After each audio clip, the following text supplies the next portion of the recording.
রাসূলুল্লাহ সাল্লাল্লাহু আলাইহি সাল্লাম হাশরের ময়দানে অসংখ্য উম্মতকে জিজ্ঞেস করবে, এই আমলনামা যখন দেখবে, প্রত্যেকটা উম্মত তার নিজ নিজ আমলনামা রাসূলুল্লাহ সাল্লাল্লাহু আলাইহি সাল্লাম দেখবেন।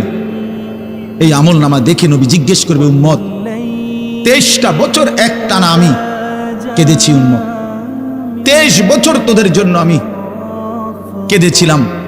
এমনও রাত গেছে সারা রাত উম্মতের জন্য আমি কেঁদেছি, সারা রাত দোয়া করছি উম্মতের জন্য। তায়েফের পাথরের আঘাতে পিঠ চালনির মতো ছিদ্র বানায় ফেলছি, পেটের কষ্টে, ক্ষুধার কষ্টে 14 দিনের চাইতে বেশি পেটে 2টা পাথর বাইদা ক্ষুধার কষ্ট হজম করছি। উহুদের দান শহীদ করা রক্তে আমি বেহুশ হয়ে আমি পড়েছিলাম। সেই নবী আমি আর কত কাঁদলে, আর কত রক্ত ঝরাইলে উম্মত তুমি আমার কথা মনে করতা, তুমি আমার কথা ভাবতা? সাল্লাল্লাহু আলাইহি ওয়াসাল্লাম যখন এটা জিজ্ঞেস করবেন তখন কি জবাব হবে বাপ? বলেন, ইনসাফের কথা বলেন। কি মনে করছেন সুপারিশ? হাশরের ময়দানের সুপারিশ মানে কি? মুখে বিড়ি সিগারেট, চেহারায় রাসূলুল্লাহ সাল্লাল্লাহু আলাইহি ওয়াসাল্লামের সুন্নাত নাই, 50 বছর ধরে সুদের লেনদেন, কোনদিন 5 ওয়াক্ত নামাজ আদায় করেন নাই, স্ত্রী বেপর্দা, ঘরের মধ্যে প্রতিদিন রঙিন টেলিভিশন চলতেছে। এই অবস্থায় কবরে যাইবেন, আর হাশরের ময়দানে দাঁড়াইলেই নবীজি সুপারিশ করে আপনারে বেহেশত দিয়ে দিবেন। বিষয়টা মামুর বাড়ি না, বিষয়টা মামুর বাড়ি মনে করছেন আপনি। এটাকে কি মনে করলেন আপনারা? রাসূলুল্লাহ সাল্লাল্লাহু আলাইহি সাল্লাম সুপারিশ করবেন, এর কোনো নিয়ম কানুন নাই, কোনো বিধি নিষেধ নাই, আইন কানুন নাই। হাউজে কাউসারের পানি, এটা কি 10 টাকার পানির বোতল মনে করছেন? রাসূলুল্লাহ সাল্লাল্লাহু আলাইহি সাল্লাম বলেছেন, এক ঢোক পানি পান করলে আর কোনদিন বান্দা তৃষ্ণার্ত হবে না। এতটা আজিমুস শান দামি, এমনি এমনি দিয়ে দিবেন, এটা এমনি এমনি দিয়ে দিবেন? দয়া করে ভাবতে শিখেন, নিজের ভালো বোঝেন, নিজের ভালো, নিজের ভালো। আমি যে সূরাটা পড়ছি, এই সূরাটার নাম হলো সূরা মুলক, 29 নম্বর পারা, কোরআনুল কারীমের 67 নম্বর সূরা। এই সূরাটার নাম হচ্ছে সূরা মুলক। এই সূরার 3টি আয়াত 12, 13, 14, এই 3টি আয়াত আমি আপনাদের সামনে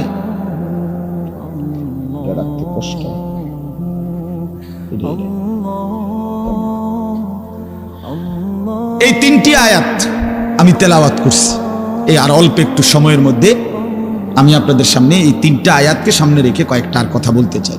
প্রথম কথা, আপনারা রাগ হইয়েন না, আমি আপনাদেরই অঞ্চলের মানুষ, এখন আপনারাও আমার, আমিও আপনাদের। আল্লাহর কোরআন শিখেন। আমার কথা হলে আমি বলি না যে সবাই সব জেনারেল পড়া বন্ধ করে দেন, অর্থ হলে আপনি একটু সময় বাইর করেন। কথা, যারা চাকরি করেন, ব্যবসা করেন, বুড়া মানুষেরও অনেক বয়স্ক লোক কইলে হুজুর না আর কইয়া লাভ নাই, এই বয়সও নাই, বিড়ি খাই না বয়স আছে। হ্যাঁ মাশাআল্লাহ, বিড়ি খাইতে কইলে সাদওয়ানে গপ মারুন না, বয়স ঠিকই রয়েছে অন। হ্যাঁ, এখনো টেলিভিশন 3 ঘন্টা চাইতে কইলে মাশাআল্লাহ কাকুর শরীরে বল আছে। মানুষের বেডির নাচ দেখবো, এতে কোনো লজ্জা শরম নাই। দুনিয়া ভোগ করতে বললে, ভাত খাইছে মাত্র, এখন যদি বলেন আবার আপেল খাবেন নি, হদ পেঁয়াজু খাবেন নি, চা দোকানে গেছে আর আবার খাবে। দুনিয়া পুরাটা ভোগ করবে, 90 বছরও দুনিয়া ফুরায় না, 90 বছরও আখেরাত মনে পড়ে না। আফসোসের ব্যাপার মিয়া। আল্লাহ বলছে কোরআনে, আলাম ইয়ানি লিল্লাযীনা আমানু আন তাখশা কুলুবুহুম লিযিকরিল্লাহ।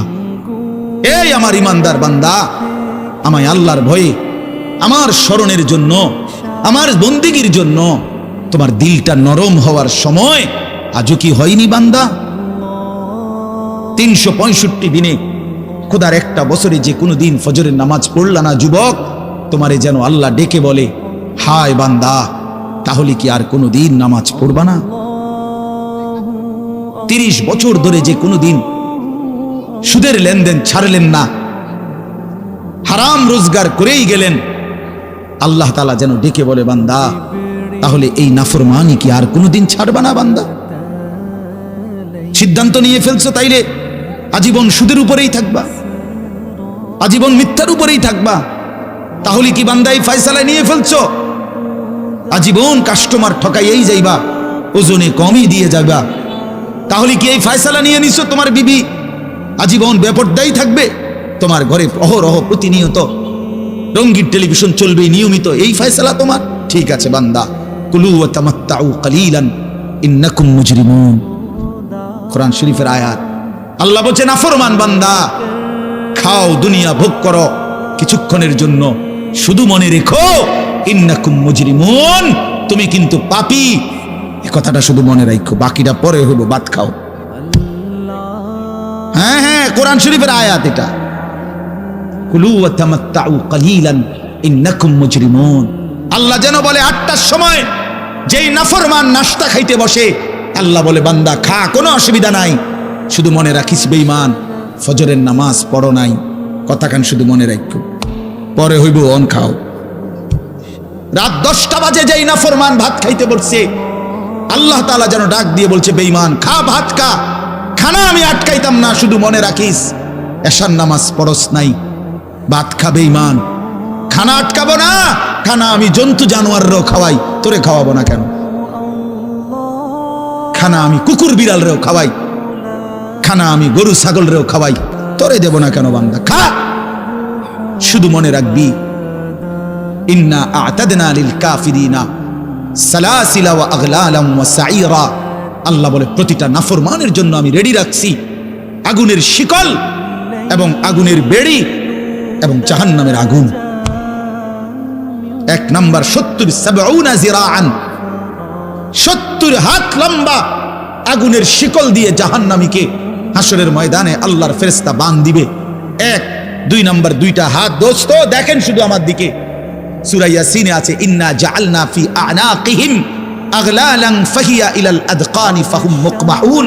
এটার অর্থ হলো এই যে হাসরের ময়দানে প্রত্যেকটা পাপী নাফরমানকে ফেরেশতা 2 হাত আলগি দিয়া এইভাবে ঘাড়ের সাথে বাঁধ দিয়া ধইরা, এই 2 থুতনির নিচে 2 হাত এভাবে দিয়া এইভাবে বাঁধ দিয়া রাখবে। আল্লাহর কসম, রব্বে কাবার কসম করে বললাম,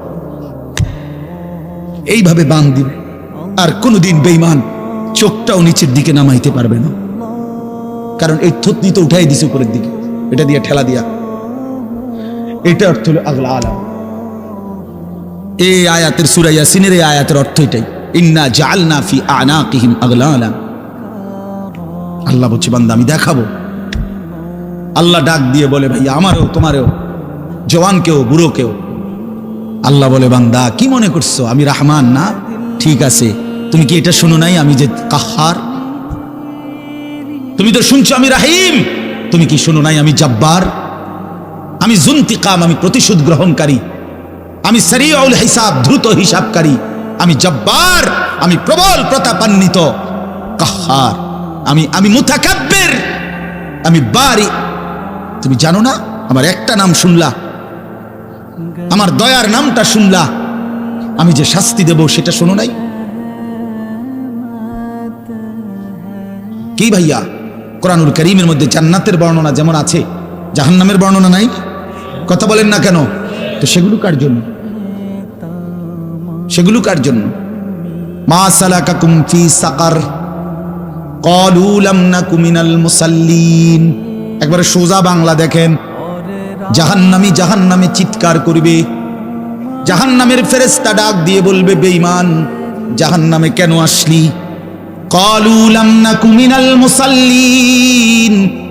নাফরমান বলবে, বন্ধু ফেরেশতা ভাই, আমি দুনিয়াতে নামাজি ছিলাম না। কি ছিলাম না? সরাসরি কোরআনের আয়াত। আল্লাহ বলেন, ওয়াইলুন ইয়াউমাইদিল লিল মুকাদ্দিবিন। সমস্ত মিথ্যাবাদী নাফরমান পাপীদের জন্য সেদিন জাহান্নাম। যদি বলেন কেমন নাফরমান মাওলা? আল্লাহ বলেন, ওয়া ইদা কিলা লাহুমুর কাউ লা ইয়ারকাউন। দুনিয়ায় এই নাফরমানকে যতবার বলা হয়েছিল রুকু করতে, সেজদা করতে, নামাজ পড়তে, বেঈমান নামাজ পড়ে নাই, এজন্য জাহান্নাম। কোরআনুল কারীমে আল্লাহ বলছেন, কাল্লা ইদা বালাগাতিত তারাকি। নাফরমানের মৃত্যুর সময় যখন আসবে, মালাকুল মউত আজরাইল তারে যখন ডাক দিবে, আইয়াতুহান নাফসুল খাবিসা, প্রতিটা পাপী নাফরমানের জান কবজের সময় আজরাইল যখন ডাক দিয়ে বলবে, হে খবিস আত্মা বের হ, উখরুজি বের হ, আত্মাটা বের হতে চাইবে না। আল্লাহর নবী বলেন, কসম বাবা। নবীজি বলে, মালাকুল মউত আজরাইল খপ করে ধইরা কলজা থেকে রুহুটা একটা টান দিয়া ছিঁড়া ফেলবে, একটা টান দিয়া ছিঁড়ে ফেলবে। এরপরে রুহুটা কণ্ঠনালীর কাছে এসে আটকায় যাবে। কাল্লা ইদা বালাগাতিত তারাকি, তারাকি মানে কণ্ঠনালী। ফালাউলা ইদা বালাগাতিল হুলকুম ওয়া আনতুম হিনা ইদিন তানজুরুন, এটার অর্থ এটাই। হুলকুম মানে এই কণ্ঠনালী, বের হতে চাইবে না রুহু। আজরাইল তখন ধরে টাইনা হেসরাইয়া ছিঁড়া ছিন্ন ভিন্ন করে বেঈমান নাফরমানের কলজা ছিঁড়া ফেলবে, রুহু ছিঁড়ে ফেলবে, এরপরে শরীর থেকে বের করে নিয়ে আসবে। আরে বন্ধু, এই কোরআনে আছে, আল্লাহ নিজে বলছে এমন নির্মম মৃত্যু হলো কেন, এই নাফরমানের মউত এত কঠিন হলো কেন, তার কলজা ছিঁড়া ফেলছে, রুহু ছিঁড়ে ফেলছে, এমন মৃত্যু হলো কেন? আল্লাহর কসম বাপ আমারেও বলি, আপনারেও বলি, আল্লাহ কোরআনে সরাসরি বলছে এমন ভয়ানক মৃত্যু হলো কেন? ফালা সাদ্দাকা ওয়ালা সাল্লা, কারণ এই নাফরমান আমি আল্লাহর কথায় বিশ্বাস করে নাই, ওয়ালা সাল্লা, এবং নামাজ পড়ে নাই, নামাজ পড়ে নাই, নামাজ পড়ে। হ্যাঁ, বেনামাজি সন্তান মনে রাখো, বাদ দুগা খাইতে এলে খুব মাতবর, মোবাইল একখান টিপে, মোটরসাইকেল একখান চালায়। হ্যাঁ, বাহ বাহ বাহ বাহ বাহ বাহ বাহ। আর কি, আর ধরে কে? আমার একটা মোটরসাইকেল আছে, আমার একটা মোবাইল আছে, আমার কিছু বন্ধু আছে যারা আমার সারাক্ষণ অসৎ সঙ্গ দেয়। যখনই আমার সমস্ত নাফরমানি মন চায়, কিছু অসৎ বন্ধু মিলে যায়, যে বন্ধুরা আমার সারাক্ষণ চরিত্রহীনতা শিখায়, অসভ্যতা, নোংরামি, অশ্লীলতা, বেহায়াপনা শিখায়। এমন কিছু বন্ধু যার মিলে গেছে, একটা মোটরসাইকেল মিলে গেছে, একটা মোবাইল মিলে গেছে, তো নারীর ছবি, আড্ডা, জিনা, ব্যভিচারের দৃশ্য, মদের আড্ডা, জুয়ার আড্ডা, নারীর আড্ডা, নারীর আলাপ, অথবা মোবাইলের অশ্লীল ছবি দেখা, এই জিন্দিগি মুসলমান? এর জন্যই আল্লাহ তাআলা আমাদেরকে মুসলমানের ঘরে বানাইছিলেন। এই জন্যই আমার বাবা মুসলমান, এই জন্যই আমার মা মুসলমান।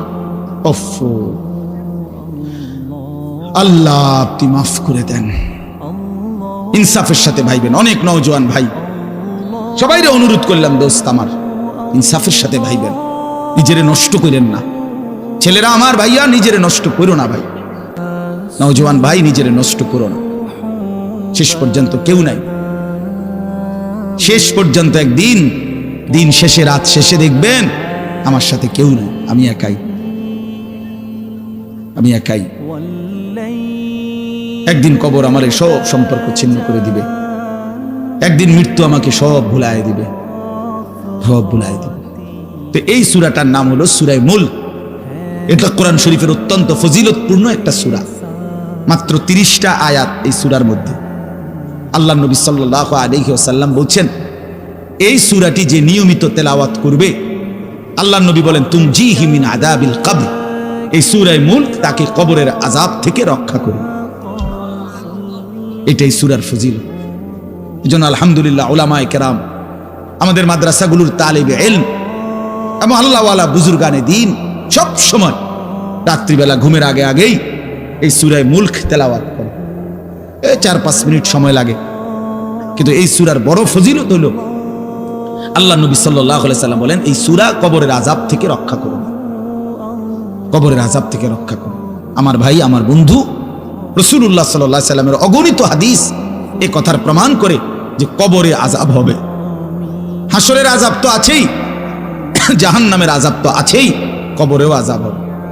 মেন বিচার তো হবে হাসরের ময়দানে, তার আগেই আযাব হবে কবর। আপনারা সহজ বাংলায় বুঝবেন, আসামি যখন ধরে ফেলে তখন মামলার হিয়ারিং তো চলে, মামলার শুনানি তো চলে, কিন্তু সে কারাগারে ঠিকই আটকায় রইছে। কারাগারের কষ্ট, যন্ত্রণা সে হাজতি হিসাবে ভোগ করতে থাকে। আবার যখন মামলার রায় হয় তখন সে আবার আসামির পরে হিসাব পড়ে, কিন্তু কষ্ট, লাঞ্ছনা এটা তো তার শুরু হয়ে যায়। যদিও এখনো বিচার শেষ হয় নাই, বিচার প্রক্রিয়া দিন, 10 দিন, 50 দিন, 20 দিন, 1 মাস পর পর মামলার ডেট পরে শুনানি হয়, কিন্তু সে তো থাকে কারাগারে, সে তো থাকে কারাগারে। তো আল্লাহ পাক রব্বুল আলামিন বলেন নাফরমান সে তো হাসরের ময়দানে বিচার হবে চূড়ান্ত, কিন্তু কবর থেকেই আযাব শুরু, কবর থেকেই আযাব শুরু। রাসূলুল্লাহ সাল্লাল্লাহু আলাইহি সাল্লাম খুব বেশি হাদিসের মধ্যে আছে, একজন বিখ্যাত সাহাবী, আপনারা সবাই ওনার নাম জানেন, ইসলামের তৃতীয় খলিফা হযরত ওসমান রাদিয়াল্লাহু তাআলা আনহু। কিতাবের মধ্যে আছে, আমরা নিজে আত-তাযকিরা, আমার কাছে কিতাব আছে আরবি, ইমাম কুরতুবী রাহমাতুল্লাহ লিখিত কিতাব, ওখানে আছে হযরত ওসমান রাদিয়াল্লাহু তাআলা আনহু যখন কোনো কবরের সামনে দাঁড়াইতেন তো প্রচন্ড কাঁদতেন, ভীষণ কাঁদতেন, হাত্তা ইয়াবুল্লা লিহিয়াতাহু, কাঁদতে কাঁদতে উনার দাড়ি ভিজে যেত। তো উনার সাথীরা জিজ্ঞেস করতেন, হযরত আপনি জাহান্নামের কথা বললেও এত কাঁদেন না, অথচ কবর দেখলে এভাবে কাঁদেন কেন? তো তিনি বলতেন, ইন্নাল কবরা আউয়ালু মানাজিলিল আখিরাহ, শোনো কবর হচ্ছে আখিরাতের প্রথম ঘাঁটি। ফা ইন নাজা মিনহু ফামা বাদাহু আইসারু মিনহু, যদি কোনো ব্যক্তি এই কবরের ঘাঁটিতে বাইচা যায়, পরবর্তী সবগুলো ঘাঁটি তার জন্য সহজ। ওয়া ইন লাম ইয়ানজু মিনহু ফামা বাদাহু আশাদ্দু মিনহু, এই কবরে এই ঘাঁটিতে যে জিততে পারবে না, বাঁচতে পারবে না, তো পরবর্তী সবগুলো ঘাঁটি তার জন্য তার চাইতে বেশি কঠিন।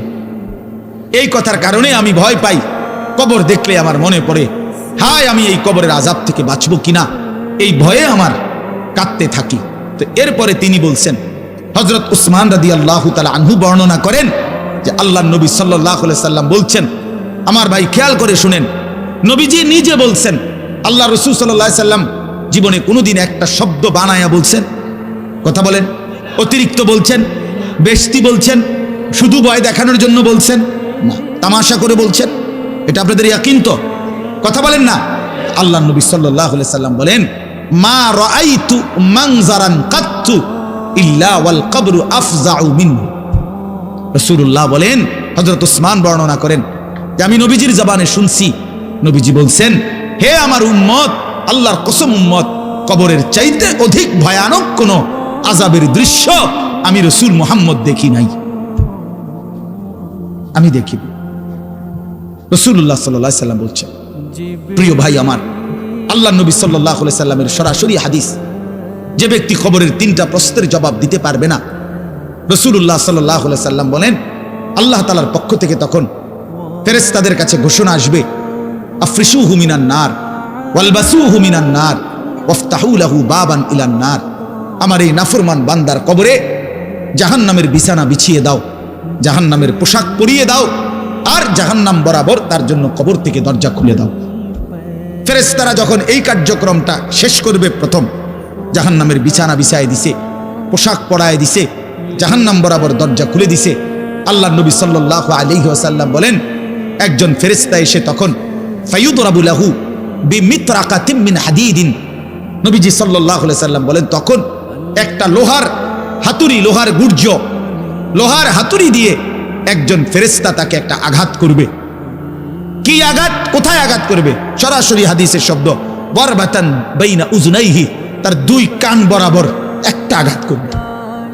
রাসূলুল্লাহ সাল্লাল্লাহু আলাইহি সাল্লাম বলেন, ফায়াসিহু সাইহাতান, ওই নাফরমান তখন এত জোরে চিৎকার করবে, ইয়াসমাউহা মান ইয়ালিহি ইল্লা সাকালাইন, মানুষ এবং জিন ব্যতীত আল্লাহর সমস্ত সৃষ্টি ওই বেঈমানের চিৎকার শুনতে পায়। এই কবরের আযাব। ছেলেরা আমার, দোস্ত আমার, বাপ আমার, বন্ধু আমার, আপনি হাসলেও কবরে যাইতে হবে, কাঁদলেও কবরে যাইতে হবে। রাজপ্রাসাদের ওই অট্টালিকাতে যে থাকে সেও একদিন মরে যাবে, জীর্ণ কুঠিরে কুড়ে ঘরে যে থাকে সেও মরে যাবে। জীবনে যে কোনোদিন সুখ দেখে নাই, দুঃখের সাগরে তারও মৃত্যু হবে। জীবনে যে কোনোদিন দুঃখ দেখে নাই, সুখের সাগরে ভাসছিল, তারও মৃত্যু হবে, সেও মরে যাবে। কবর নিশ্চিত, কবর নিশ্চিত। আমিন ওয়ারাইহিম বারযাখুন ইলা ইয়াউমি ইউবআসুন। আল্লাহ তাআলা মৃত ব্যক্তিকে বলবে, বান্দা, কোরআন শরীফের আয়াত, এখন থেকে নিয়ে ইসরাফিলের ফুঁতে হাসরের ময়দানে উঠানো পর্যন্ত বারযাখ মানে কবরের জীবনে পড়ে থাকো। ভেবে দেখেন, ভেবে দেখেন, শুধু 1 মিনিট, আমিও ভাবি, আপনিও ভাবেন। হাদিসের মধ্যে আছে, মা বাইনান নাফখাতাইন আরবাউন। ইসরাফিল প্রথম ফু দিলে জমিনের সবকিছু মাটির নিচে চলে যাবে। দ্বিতীয় ফু দিলে মাটির নিচ থেকে আবার সবাই উঠে হাসরের ময়দানে দাঁড়াবে। তো নবীজি সাল্লাল্লাহু আলাইহি সাল্লাম বলছে এই দুই ফুঁয়ের মাঝখানে ব্যবধান হবে 40।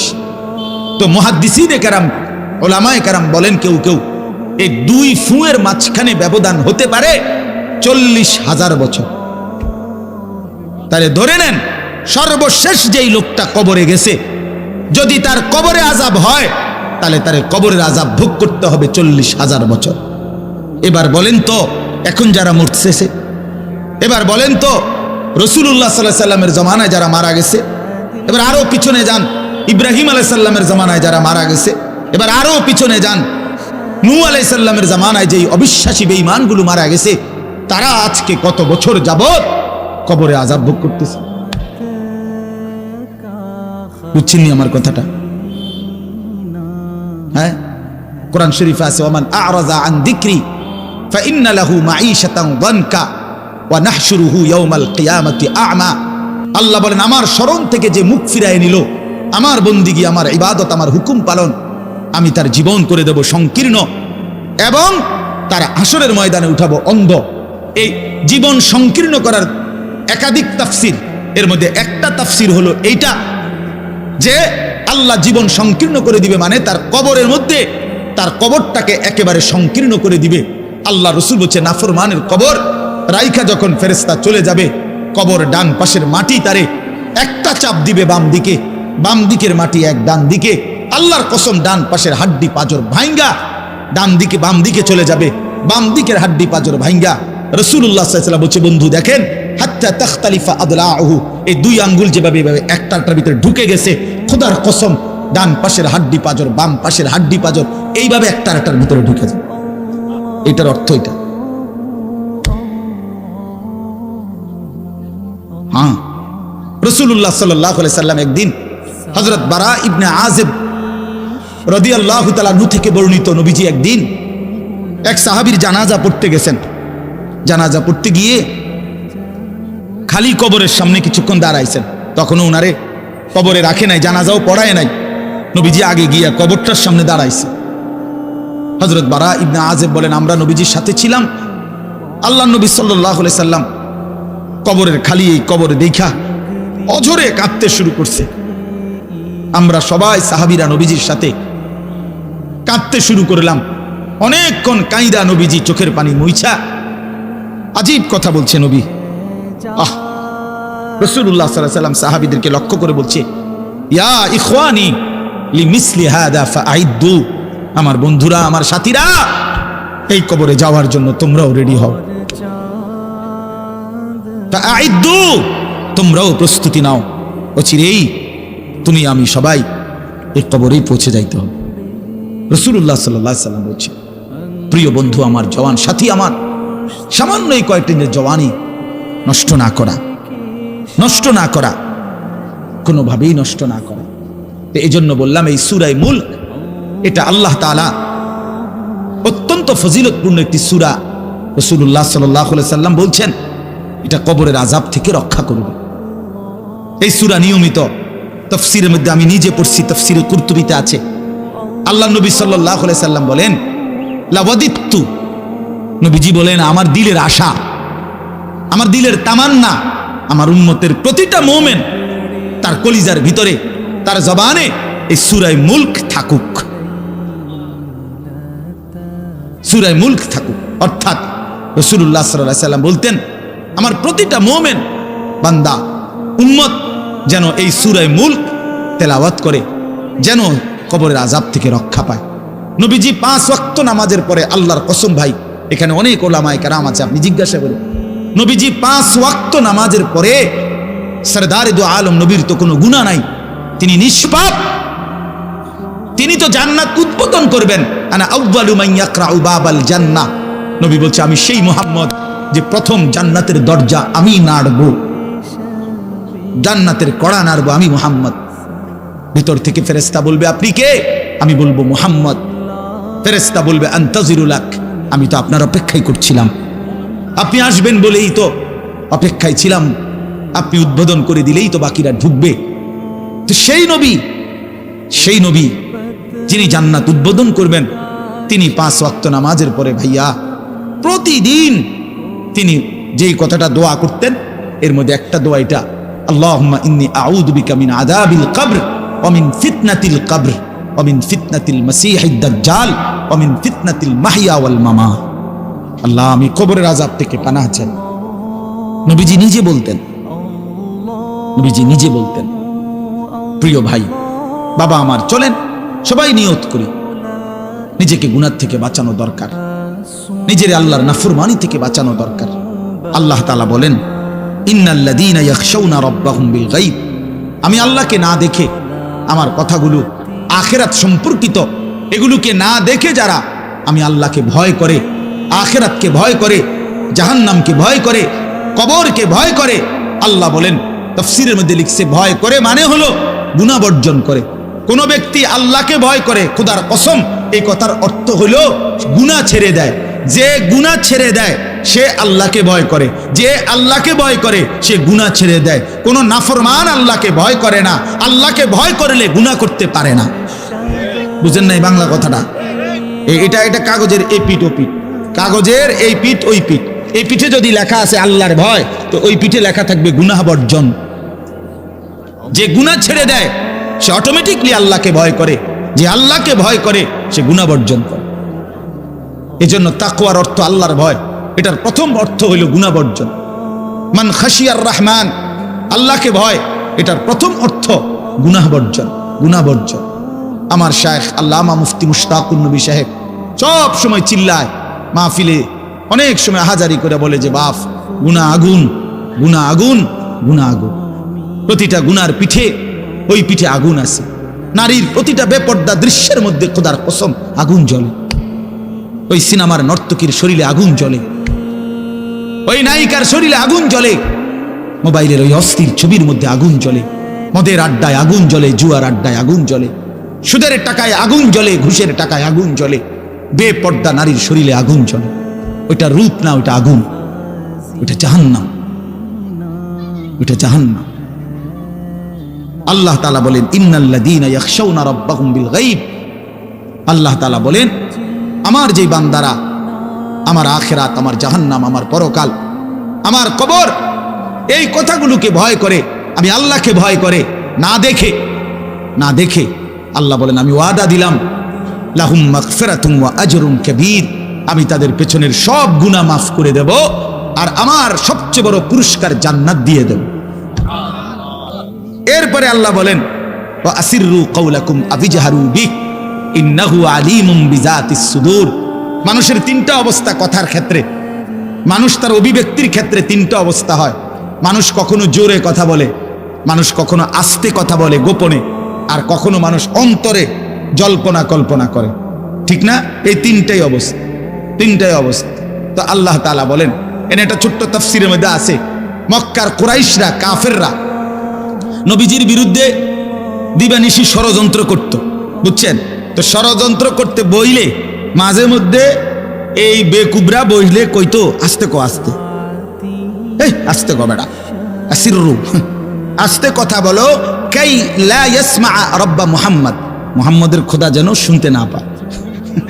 শুনলে কি অসুবিধা হইব? হেরাই বলতো, শুনলে জিবরাইলের কাছে কইয়া দিব, হে আবার মুহাম্মদের কাছে এসে কইব, একবারে ফেঁসে করব। হ্যাঁ, তাফসীরের মধ্যে আছে। আল্লাহ তাআলা বলেন, হায় হায় রে বেওকুফ, কি বললি, কি ভাবলি, আল্লাহরই চিনলি না, আল্লাহকেই চিনলি। হ্যাঁ, অনেক নওজোয়ান বেচারা ইয়ারফোন লাগাইলে মনে করে কেউ শুনে না, ইয়ারফোন লাগাইলেছে আর কি, বুঝেন না? কানের মধ্যে দুইটা বল্টু লাগাইছে, খালাস, আর তো দুনিয়ার কেউ শুনে না। আরে নাফরমান, দুনিয়ার কেউ শুনে না সেটা তো কথা না, আর আজিমের মালিক তো শুনে।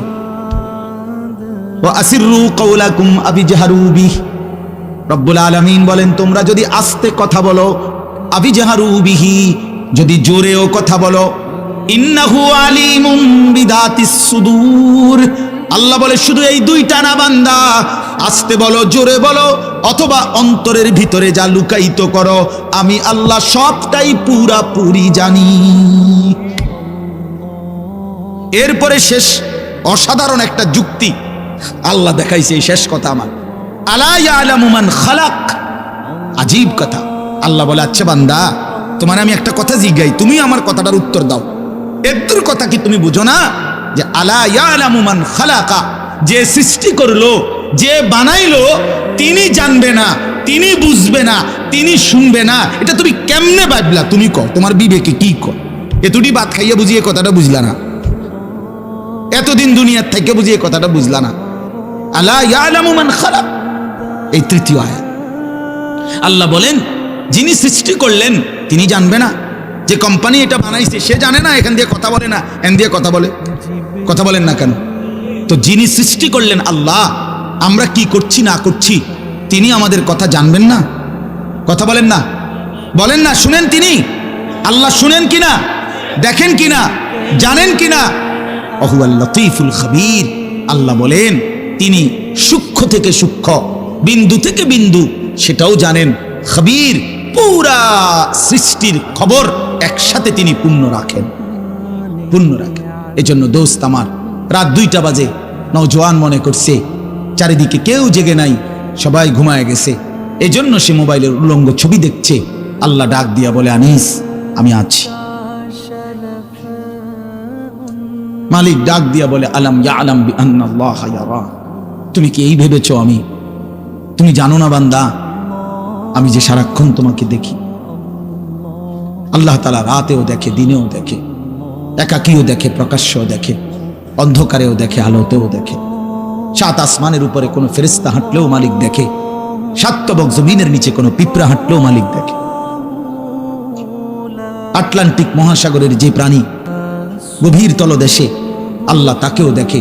হিমালয়ের সুউচ্চ চূড়ায় যে প্রাণী, আল্লাহ তাকেও দেখে, তাকেও দেখে। ওয়ায়ালামু মা ফিল বাররি ওয়াল বাহর, জলে স্থলে যা আছে আল্লাহ বলেন সব তিনি জানেন।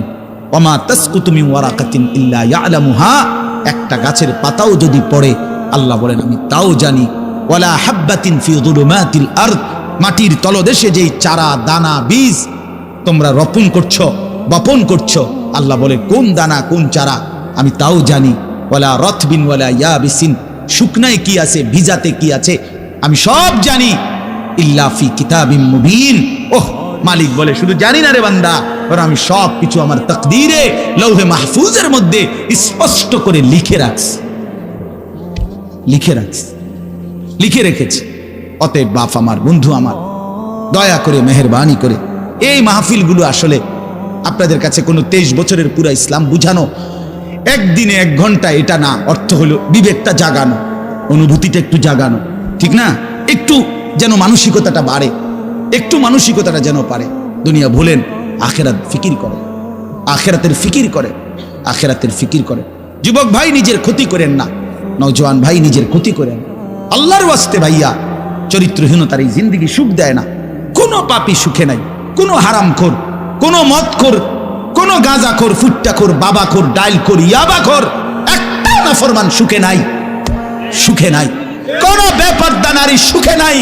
আমি চ্যালেঞ্জ করলাম, কোন হারামখোর, সুদখোর, গাঁজাখোর একটাও সুখে নাই, একটাও সুখে নাই, একটাও সুখে নাই। কোন নাফরমান সুখে থাকে না বন্ধু। সেজদাতে সুখ আছে, আল্লাহকে ডাকলে সুখ আছে, আল্লাহকে ডাকলে সুখ আছে, মালিকের সেজদায় সুখ আছে। এজন্য চলেন ইনশাআল্লাহ নিয়ত করি আল্লাহকে ডাকবো ইনশাআল্লাহ। হারাম ছেড়ে দেই, আল্লাহর নাফরমানি ছেড়ে দেই। আল্লাহ আমাদের সবাইকে কবুল করে নেন। আমার ভাই, আপনাদের কাছে আমার একটা ছোট্ট অনুরোধ। আজকে আমাদের যেই মেহমান এসেছেন, আলহামদুলিল্লাহ আমার অনেক অনেক মহব্বতের মানুষ, হযরত মাওলানা হারিস উদ্দিন সাহেব দামাত বারাকাতুহুল আলিয়া, অনেক সুন্দর বয়ান করে।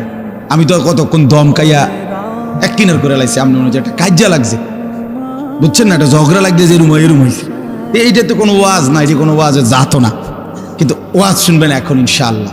আপনাদের কাছে অনুরোধ, হযরত মাওলানা হারিস উদ্দিন দামাত বারাকাতুহুম, তিনি আমাদেরও শ্রদ্ধেয়, আমাদের বয়স্ক, আমাদের চাইতো প্রবীণ আলেমে দ্বীন।